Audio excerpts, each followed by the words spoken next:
क्या आप जानते हैं फांसी किसे कहा जाता है, या फांसी का सही मतलब क्या है, या फांसी देने से पहले कैदियों के संग क्या क्या रूल को फॉलो किया जाता है? चलिए कोई बात नहीं, आज हम इस वीडियो में फांसी से जुड़ी सारी जानकारी के विषय में बात करने वाले हैं। नमस्कार दोस्तों, मेरा नाम है दीपक सिंह और आप देख रहे हैं दीपक सिंह मथुरा यूट्यूब चैनल। तो चलिए फिर शुरू करते हैं। गले में रस्सी कसने के कारण हुई मौत को फांसी कहा जाता है। प्राचीन काल में अपराधियों को दंड देने के लिए फांसी की सजा दी जाती थी और वर्तमान में भी खतरनाक अपराध के लिए दंड दिया जाता है। अरब देशों में फांसी बहुत सामान्य सजा है। भारत में फांसी की सजा प्रचलन में और देश की प्रमुख जेलों में इसके लिए फांसी घर बने हुए हैं। इन जेलों में फांसी देने वाले व्यक्तियों की भर्ती होती है, जिन्हें जल्लाद कहा जाता है। आत्महत्या के लिए भी फांसी एक सबसे ज्यादा उपयोग होने वाला तरीका है। फांसी में व्यक्ति के गले में रस्सी का फंदा कस जाता है और उसका सांस लेने वाला रास्ता बंद हो जाता है और उसका दम घुटने लगता है। इस प्रकार उस व्यक्ति की दर्दनाक मौत हो जाती है। अब फांसी के बारे में थोड़ी बारीक तरीके से जानते हैं। क्या आपने किसी कैदी को न्यायालय से फांसी दिए जाने के बारे में सुना है? जब किसी सजा काट रहे कैदी का समय पूरा हो जाता है तो कैसे उसे फांसी दी जाती होगी? सुबह कितने बजे उस कैदी को जगाया जाता होगा? उसे क्या क्या बातचीत की जाती होंगी? इस तरह के कई सवाल एक साथ खड़े होते हैं। तो आइए हम आपको आज बताते हैं कि किसी कैदी को फांसी दिए जाने से पूर्व क्या क्या प्रक्रियाएं होती हैं और जल्लाद कैदी को फांसी देने से पहले उसके कान में क्या कहता है। एक जल्लाद ने बताया कि फांसी देने से पहले उसके कान में जल्लाद उससे माफी मांगते हैं और कहता है कि वो सिर्फ कानून का पालन कर रहा है। अब हम जानते हैं कि फांसी देने से पहले सजा काट रहे कैदी को किन किन प्रक्रियाओं से गुजरना पड़ता है।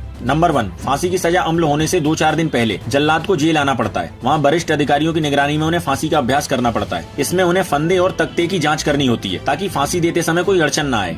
नंबर 2, इस अभ्यास में फंदे पर आरोपी के वजन से 1.5 गुना ज्यादा वजन का पुतला रेत की बोरी का बनाया जाता है। फांसी का फंदा मनीला रस्सी का बनाया जाता है जो भारत के केवल बक्सर जेल में बनता है। फंदे को चिकना बनाने के लिए उस पर घी और पका हुआ केला लगाया जाता है ताकि वह आरोपी को कम से कम तकलीफ दे। नंबर 3, आमतौर पर फांसी सुबह 5:30 से 7:30 के बीच दी जाती है क्योंकि उस समय ज्यादातर जेल के अन्य कैदी अपने अपने कारावास में होते हैं। इस दौरान आरोपियों को अपने अपने कारावास से बाहर निकलने की अनुमति नहीं होती है और न ही किसी को जेल के अंदर आने की अनुमति होती है। पूरे जेल में कर्फ्यू का माहौल होता है। नंबर 4, सुबह के लगभग 3:30 बजे कैदी को जगाया जाता है। उसके जागने के बाद उसका हालचाल पूछा जाता है। तभी जेल के अध्यक्ष मजिस्ट्रेट जेलर उसके कैद खाने में आकर न्यायालय द्वारा उसकी सजा का फरमान सुनाते हैं। नंबर 5, इसके बाद कैदी को सिपाहियों की निगरानी में नहाने को कहा जाता है और उसे नए काले कपड़े पहनने के लिए दिए जाते हैं। इसके बाद उसे चाय नाश्ते के लिए पूछा जाता है। नंबर 6, चाय नाश्ते के बाद आरोपी से उसकी आखिरी इच्छा पूछी जाती है या उसे उसकी वसीयत बनाने के लिए कुछ समय दिया जाता है। नंबर 7, इसके बाद उसे कुछ समय अपने ईश्वर को याद करने के लिए दिया जाता है। यदि आरोपी की इच्छा हो तो उसके धर्म के ज्ञानी व्यक्ति को उसके धर्म के ग्रंथ में से उपदेश पढ़कर सुनाते हैं। नंबर 8, फांसी के निर्धारित समय से कुछ समय पहले अपराधी के हाथों को अपनी पीठ के पीछे हथकड़ियों से बांधा जाता है और उसके सर के ऊपर काली टोपी पहनाई जाती है ताकि वह आगे की गतिविधियों को ना देख सके।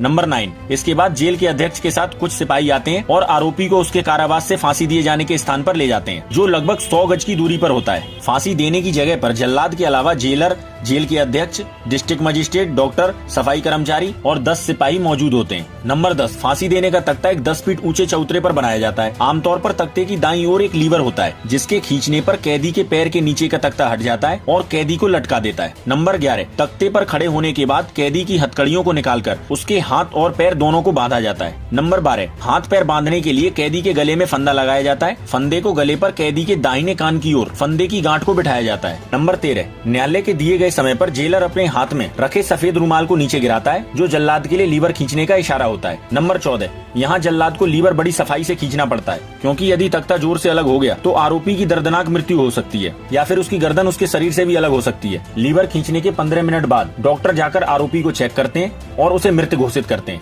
नंबर 15, लगभग 40 मिनट के बाद आरोपी के पार्थिव शरीर को फंदे से नीचे उतारा जाता है और उसे पोस्टमार्टम के लिए भेजा जाता है। पोस्टमार्टम के बाद सबको परिवार के हवाले किया जाता है। यदि परिवार वाले सबको स्वीकार नहीं करते हैं तब सबको अंतिम संस्कार के लिए उसके धर्म से जुड़े स्थान को दे दिया जाता है या फिर जेल के अधिकारी उसे सम्मान पूर्वक उसका अंतिम संस्कार करते हैं। नंबर 16, सजा काट रहे कैदी को उसके कारावास से बाहर निकाले जाने से उसके पार्थिव शरीर को फंदे से उतारने तक फांसी स्थान पर कोई भी किसी से बातचीत नहीं करता। यदि कोई भी बातचीत करनी भी हो तो वह इशारों में होती है। ये थी फांसी से जुड़ी वो सारी जानकारी जो कि मैंने इस वीडियो में आपको दे दी। यदि आपको वीडियो पसंद आई हो तो वीडियो को लाइक कर दीजिए और यदि आप इसी तरह की नई नई जानकारी लेना चाहते हैं तो आप इस चैनल को सब्सक्राइब करके बेल आइकन घंटा जरूर प्रेस कर लीजिए क्योंकि मैं रोज दोपहर 2 बजे आपके लिए इस चैनल पर एक नई जानकारी लेकर आता हूं जिससे आपको काफी कुछ सीखने को मिलता है। अभी इस वीडियो की समाप्ति करता हूं। मिलता हूं कल दोपहर 2 बजे एक नई जानकारी के साथ।